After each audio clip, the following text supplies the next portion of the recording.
We unfortunately have very limited time now, but Kweku wants to donate the little time left for me to ask a question of Professor Kweku Asare.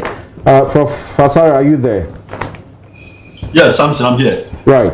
So the question is, the Auditor General is supposed to be a member of the Audit Service Board. Is that not so according to the law? If he's a member of the Audit Service Board, is he bound or he's not bound by their decisions? A good question.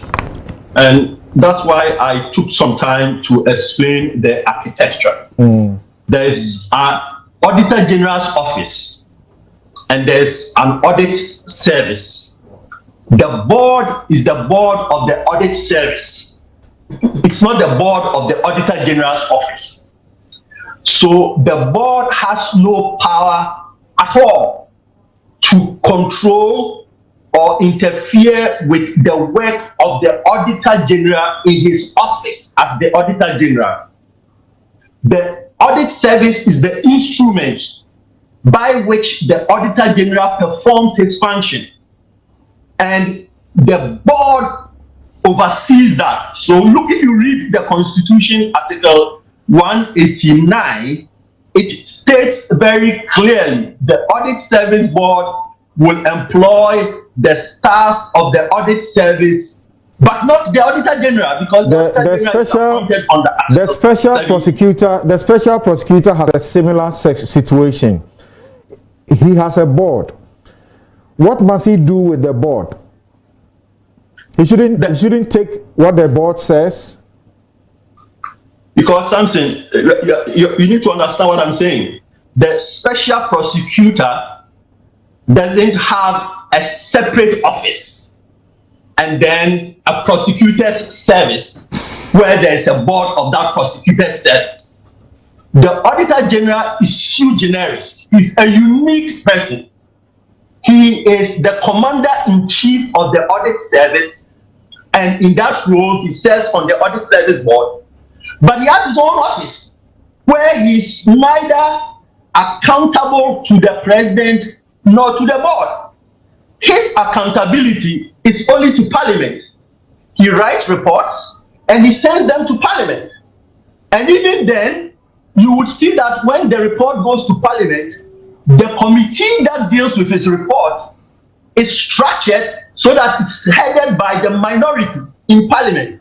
We haven't gone through all this process so that a president can exercise disciplinary control over an Auditor General. The Labour Act, which the presidency has referenced, says you can't forgo your leave. You are entitled to it and you can't relinquish it.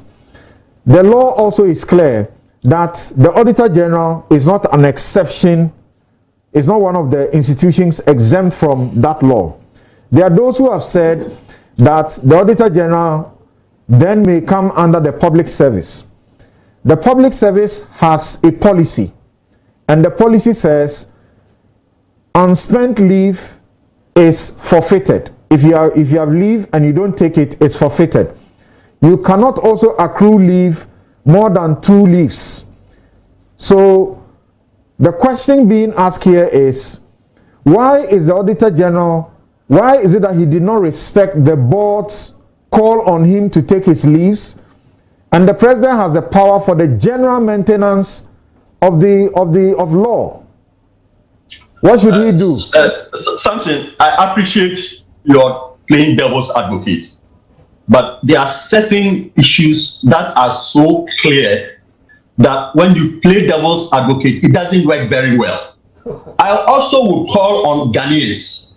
There are certain issues for which we should set aside our partisan colors.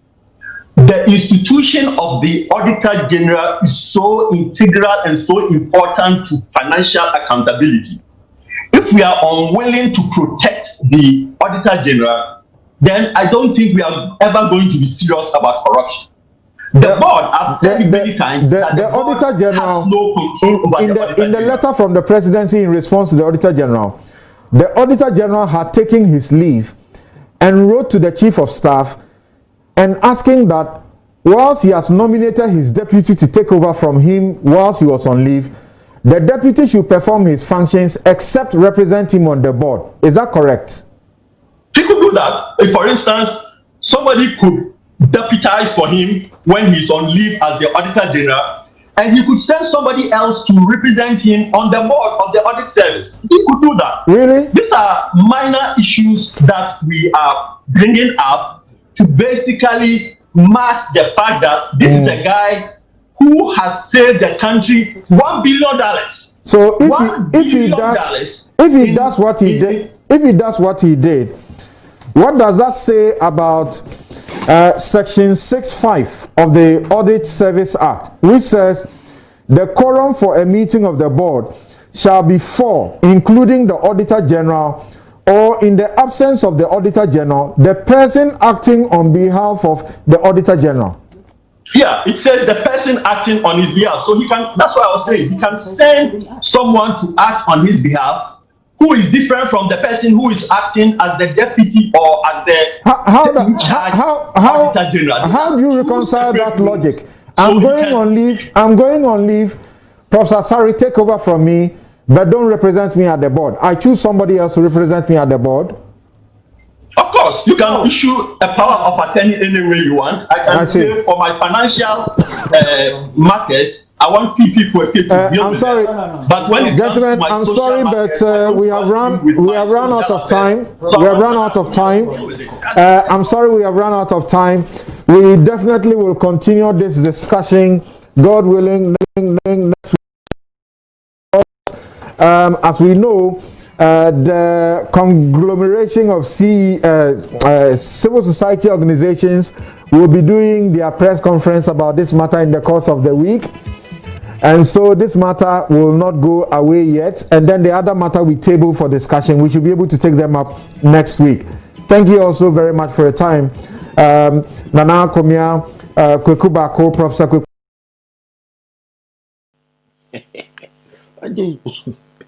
Anyway, this is your brother YK.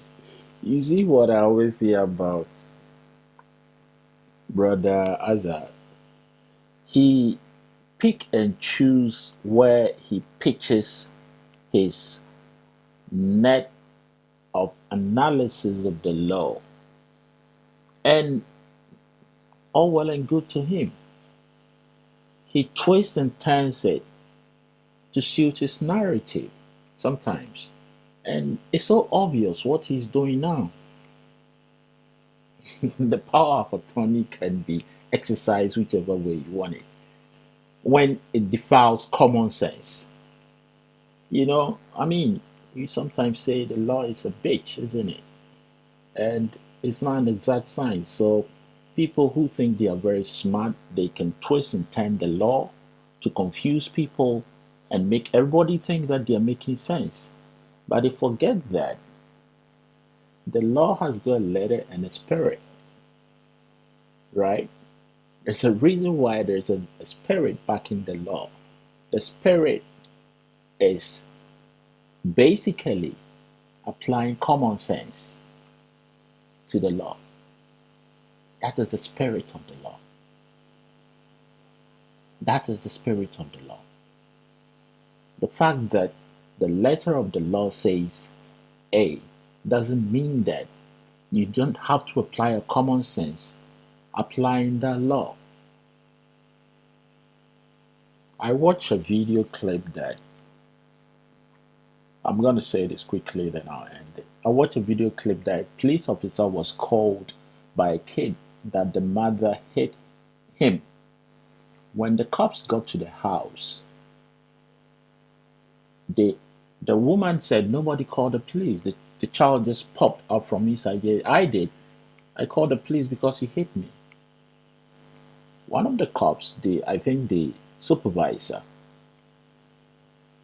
called the kid to the side and asked the kid, why did your mother hit you? You see, the law is that you shouldn't hit your child.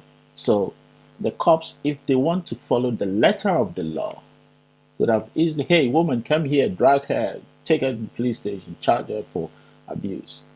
Call the kid. Ask the kid, why did your mother hit you?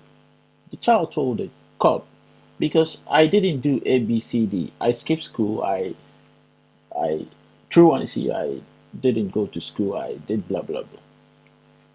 And the police officer told the kid that, look, next time you skip school, I'll come here myself and remove my belt and hit you so hard you forget your name. I'm just adding that. But basically, told the kid off. Go in there and stop wasting police time. Good day, mom. They went away. What did the police officer do? He applied the spirit of the law using common sense. That although the law says you shouldn't hit your child or abuse your child, you have to understand the circumstances why the mother did what the mother did. And applying common sense, you have to let the child know that they have to act right and be obedient and be disciplined as children.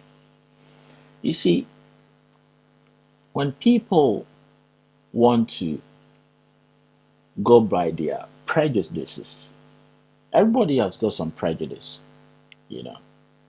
It's a human, selfish, inherent instinct. And when people want to go by their prejudices, they tend to explain the law to suit their narrative about their preferences. And they will make logical sense. It makes perfect sense. And in the end, in the final analysis, if you have the Supreme Court justices, the justices of the Supreme Court, 9 of them voting 5-4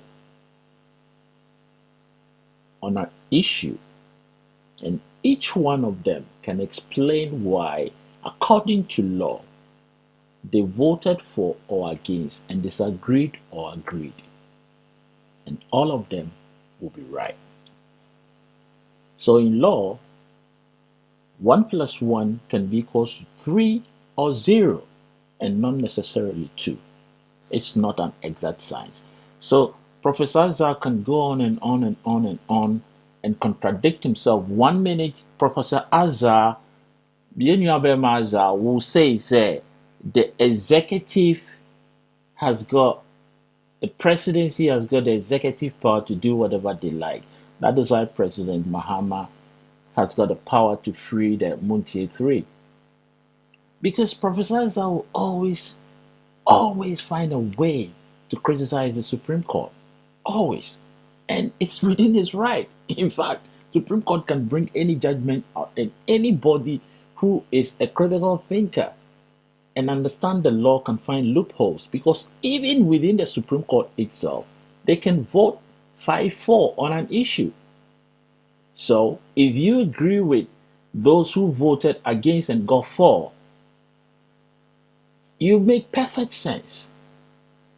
So you cannot contradict yourself and praise the executive power instrument, right, at one time. And another time, the same executive uses the same power at their own disposal, with their own prerogative, and then you are all over the place telling the whole world that the executive is abusing their power. Professor, be consistent.